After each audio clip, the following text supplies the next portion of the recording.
Hello and welcome to this podcast from the Child Protection in Sport Unit. We're part of the Nspcc and funded by UK sports councils. Our work supports organisations to safeguard all children taking part in sport.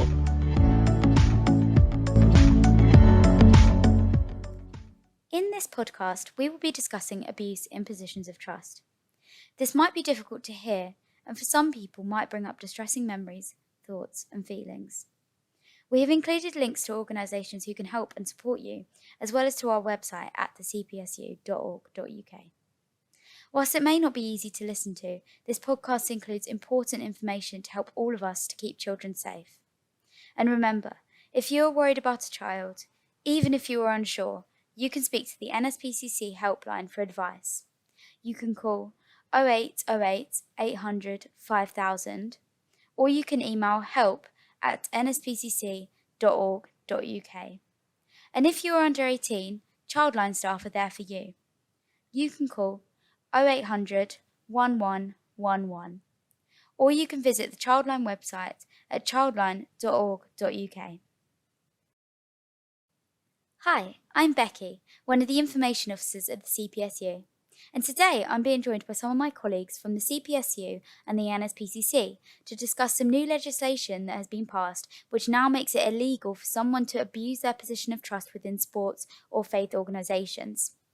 We will be exploring what this legislation means for these organisations, the changes that should be implemented to help safeguard children and young people, and what more still needs to be done. I will let my colleagues introduce themselves. Hello, my name's Jude Toasland and I'm a senior consultant at the Child Protection in Sport Unit. Hi, my name's Cate Meredith and I'm senior consultant with the consultancy team at the Nspcc, and I work particularly with voluntary and community sector organisations. Hi, I'm Shirley Maginley, working in the consultancy team in Nspcc, where I'm the senior consultant for faith communities and minority ethnic communities. Hi, I'm Fiona Becker, Senior Consultant at the Nspcc Consultancy Team. Brilliant, thank you for joining me today. Let's get started with this discussion then. So Cate, can you please explain what a position of trust is and who this refers to?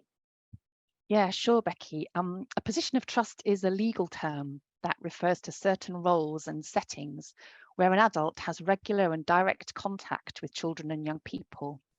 We use the term position of trust widely to refer to those working with children, but however, for the purposes of this podcast, we'll just be discussing this in reference to the legal definition in the context specifically referred to in the relevant part of the Sexual Offences Act 2003.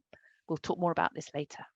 Where we are talking about positions of responsibility, we are referring to situations where an adult is working with a young person, but in a situation not yet covered by the position of trust legislation. Thank you, Cate. And Jude, are you able to explain why the law needed to be extended to include this new legislation? Absolutely. It's been previously established that it's illegal for adults in a small number of roles where they hold a position of trust over young people, like teachers, to enter a sexual relationship with any young person in their care. However, this left a loophole. So in many other contexts where an adult holds a similar position of trust, young people aged 16 to 17 were not similarly protected by the law from an adult abusing their power imbalance. And the Child Protection in Sport Unit identified as far back as 2002 that there were gaps in this legislation which could be exploited by potential abusers.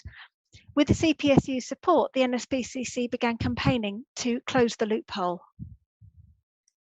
Brilliant, thank you, Jude. And Shirley, were faith organisations also behind this movement for the change in law? Yes, they were. Many people don't know, but faith organizations provide a vast array of services and activities for children and young people. There is the obvious activities like religious classes, but there are others too, like youth clubs and camping and sports. And within the constant interaction with young people, there are cases of breaking boundaries to actually where a person, an adult, could go to, sexually abuse a child. From the evidence that Nspcc found 3 years prior to the campaign, they identified 400 cases of adults in positions not covered by the position of trust legislation that had been referred to the local authority safeguarding officers because these people had sexual contact with a young person in their care. So sports and leisure accounted for the largest number of cases at 26%, and the second largest was religious groups at 12%. That's really interesting about what they were finding about faith organisations there, Shirley. And Fiona, are you able to give me any details about the campaign then off the back of that? What did the NSPCC do? What was the aim? Thanks, Becky. The aim for the Close the Loophole campaign was to extend the existing legislation to apply to a wider range of situations where adults are in a position of responsibility over young people.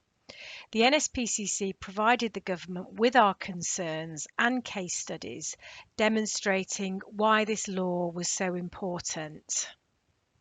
And when the Close the Loophole campaign was launched by NSPCC in 2018, we reached out to those in the faith sector, mostly the national safeguarding leads for the main churches, who'd recognized that, there was a loophole in legislation, and this presented risk to 16 and 17-year-olds.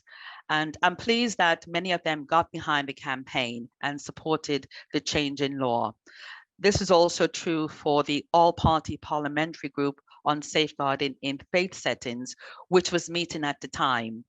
The APPG, for short, got behind the campaign and called for evidence from people from different faith organizations to support the change in law. And they heard many, many stories of abuse of power when it came to dealing with child sexual abuse in a faith context. And very recently as well, the independent inquiry into child sexual abuse also heard enough evidence from their investigations with the churches and other religious groups to convince them that a recommendation needed to be put in their report to support this call for a change in law to include faith leaders and others working in a faith context. And with help and support, the campaign has been a great success, and the new legislation, which applies to adults holding a position of trust in sports or religion, has achieved royal assent and has been implemented in June of this year in England and Wales. However, I have to point out that although the legislation received royal assent in Northern Ireland, it's not currently being implemented because there isn't an executive government in place in that country. So we are very pleased to say that as a result, a new section 22A has been added to the Sexual Offences Act 2003, outlining further positions of trust roles.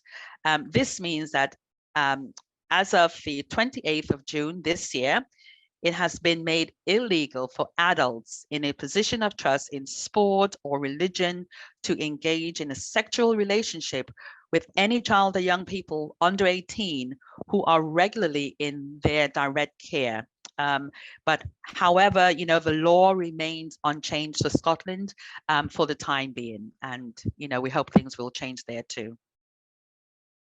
So the basic principle of the legislation is that no one in your organisation or setting should be having a sexual relationship with a young person, either in person or online, that they are meant to be caring for, coaching or instructing.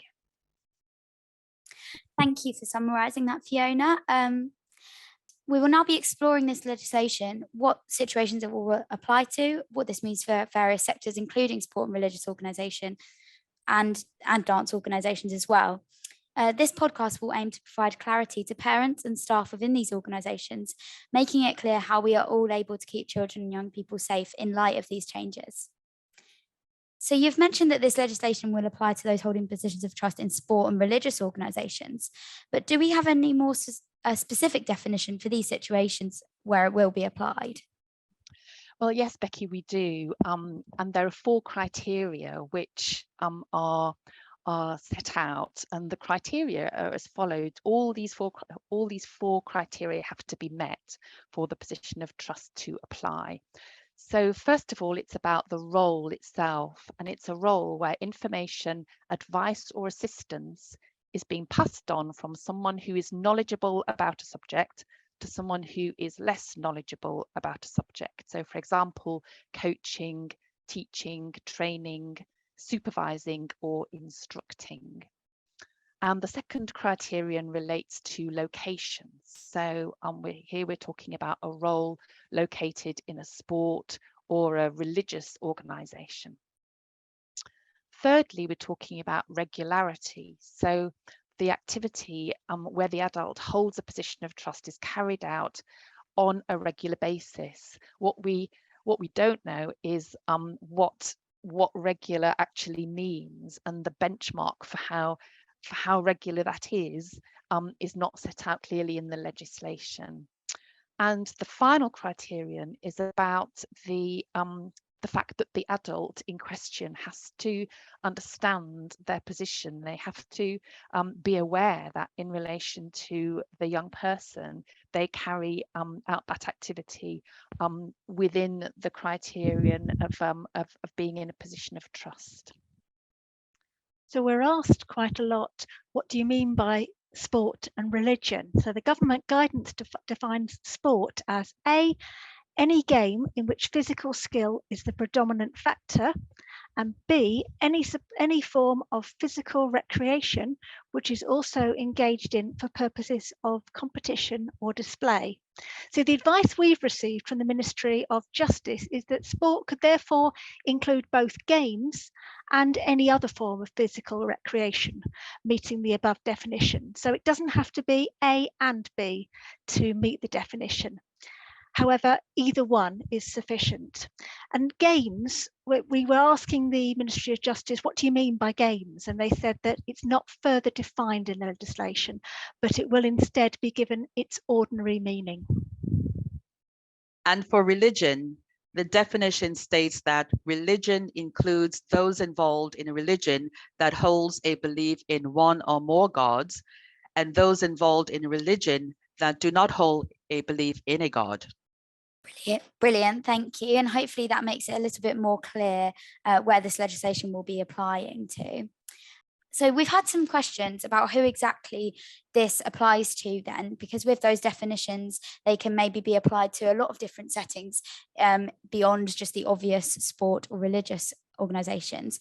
So for example, does it apply to sporting scouts, lifeguards, dance teachers, a player, coach or captain, leaders in a community group or contractors?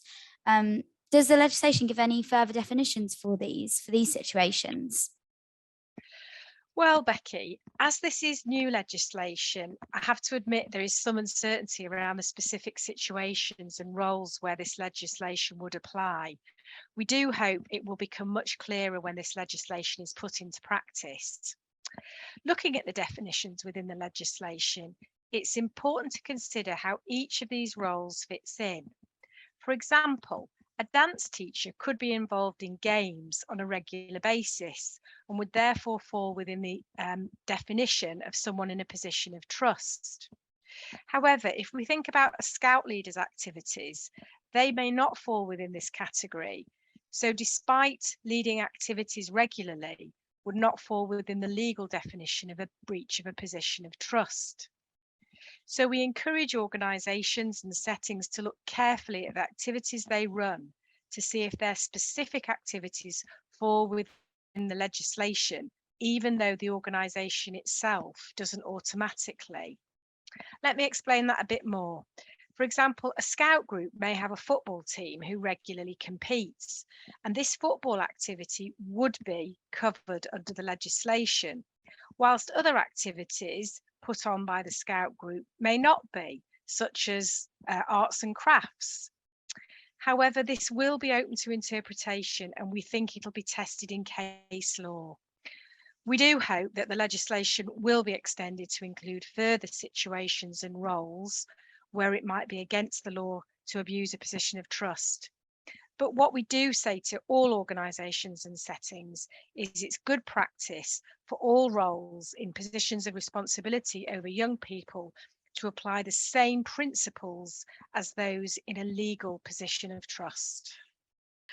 Faith organizations, they will need to really consider what these roles will look like.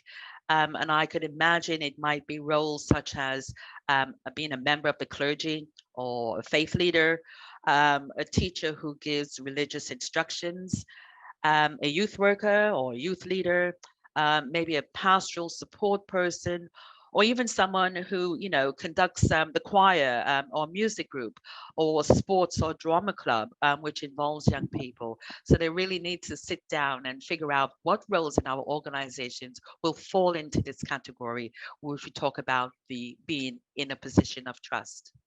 So, with a lot of religious, sports, dance, and many other activities being held online, especially following the COVID pandemic, does this legislation apply to all delivery methods, say online and face-to-face? Yes, Becky, it does. The legislation applies to online or face-to-face delivery where the above criteria are fulfilled. And as we know, whilst working online can offer new flexible methods of delivery and communication, it can bring with it additional vulnerabilities and risks for children and young people. And so when working with children and young people online, we should always be mindful of those risks, and we should choose appropriate platforms, and we should ensure that we're following our organisation's codes of conduct. A particular challenge in online working can be around the question of boundaries, for example. You might think you're being clear with a young person about the boundaries of your relationship, but what happens if they want to add you to their friends list and have somehow got hold of your personal social media account details? Texting young people is another thing that's potentially problematic. If you need to do it, make sure it is for work purposes only, use a work phone and number only, and use a platform that creates a permanent record of the communication so that it is open to scrutiny, so no Snapchat or other platforms with disappearing images. We need to remember that it is not just a case about being clear about boundaries in our own minds. We also need to think about how a young person might be perceiving their relationship with you as well. Brilliant. Thank you, Cate. I guess that clears up a lot more about the online relationships of children and young people as well. And another question that we've had is, do you need to be qualified or licensed to be classed as holding in a position of trust role? No, you don't, Becky. The role is defined according to responsibility, the location, the frequency, and knowledge as outlined in the criteria that we've spoken about already. So qualification or licensing is not really a consideration. It also does not matter if the person holding the position of trust is paid or the role is voluntary. Okay, fantastic. And along the same line, do you have to be 18 years old to be and above to be in a position of trust? Good question. Yes, our understanding is that the individual working with the young person needs to be a legal adult for them to be considered to be in a position of trust. That is to say, needs to be at least 18 years old.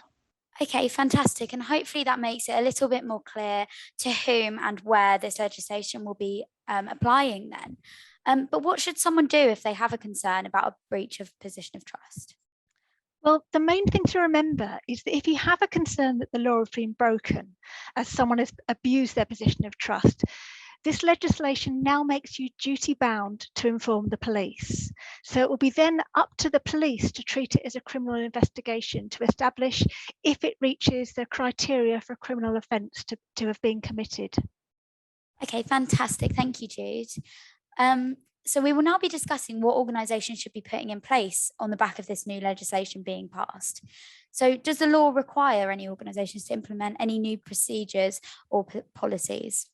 It's an interesting question, because while the campaign was underway, the CPSU supported sports organisations to change their code of conduct to ensure that those responsible for under 18, such as a coach, should not have a sexual relationship with them, and to make this a disciplinary offence with a referral to the DBS as part of that. So in many ways, the government are just catching up with what sport and physical activity organisations are currently doing. What this law should do is to provide legal support for the good practice that sports and other organisations are already doing in their general policies and procedures. And in addition to that, Jude, if organizations have not already done this, it's recommended that they review and update their safeguarding all child protection policies right away. And I say this especially for faith organization. And this is really just to help ensure that the change is being recognized and that everyone will be aware of it. The organization should also make it clear in the policy that a faith leader or someone else in a position of trust who has, sexual activity with a child of 16 or 17 will be breaking the law, and that there will be consequences for their actions. And this really should be embedded in the training material also that they use to reflect this update within the law. Young people as well, they need to be aware of the change, especially when an adult, someone over 18, who's in question about possibly breaking this position of trust law, may be not much older than the young person themselves. So, for example, a young leader in, just in their early 20s, where it's not much a big difference between the 16 and 17-year-old and the leader. They also need to be quite aware of this change in law.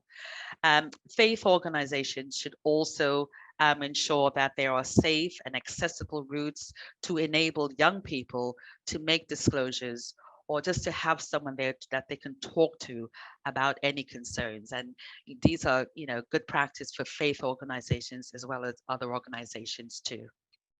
Yes, you're right there, Shirley. Our advice is that it should be against all organisations' code of conduct for someone who has a position of responsibility to have a sexual relationship with someone under 18 that they were responsible for, which would already trigger disciplinary action. It's important that people follow the organisation's safeguarding procedures.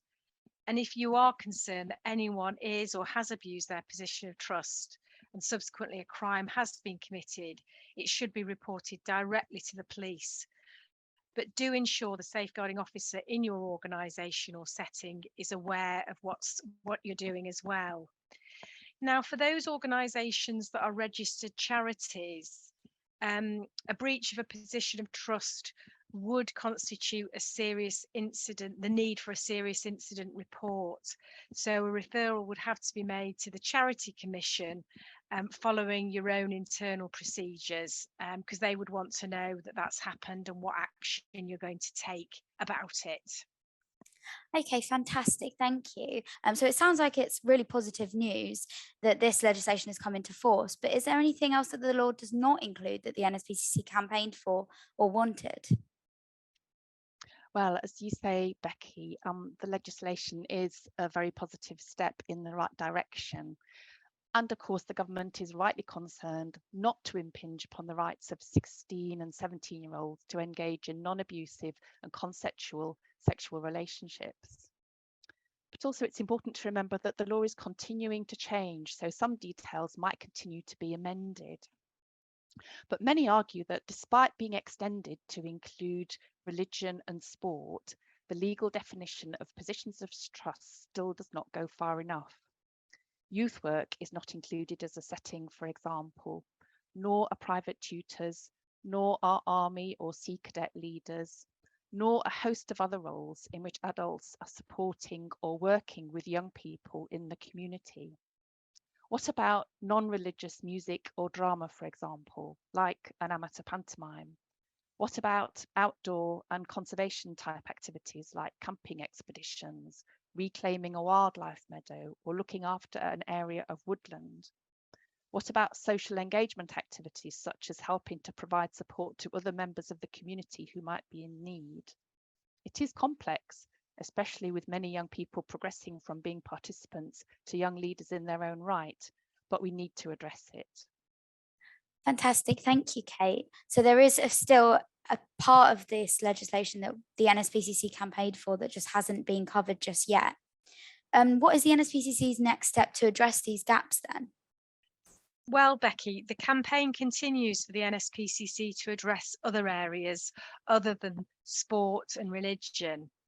For sport and religion, the CPSU and Nspcc were able to provide evidence and examples of abuse of positions of trust. But we will continue to campaign for this to cover other sectors where we know that this takes place. Okay, brilliant. And in all your opinions, is the legislation clear enough on which relationships this will be covering? It could also be seen as a limitation that the law only considers there to have been an abuse of a position of trust where there has been a sexual relationship with the young person. This is not fully defined, although it is clear under the Sexual Offences Act 2003 that the sexual abuse can be contact or non-contact, and as we've seen, can be either in person or online. And for more information on child sexual abuse, we'd invite anyone listening to the podcast to take a look at the Nspcc's website at www.nspcc.org.uk.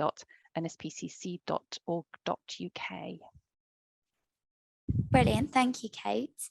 And what if someone in a position of trust is having a relationship with someone that they are not directly coaching? For example, they coach on a different day to that which their partner is attending. It's an interesting question, Becky, and unfortunately the legislation is limited on its guidance regarding situations some of this. So we can only advise on this based on the previous legislation concerning the education sector.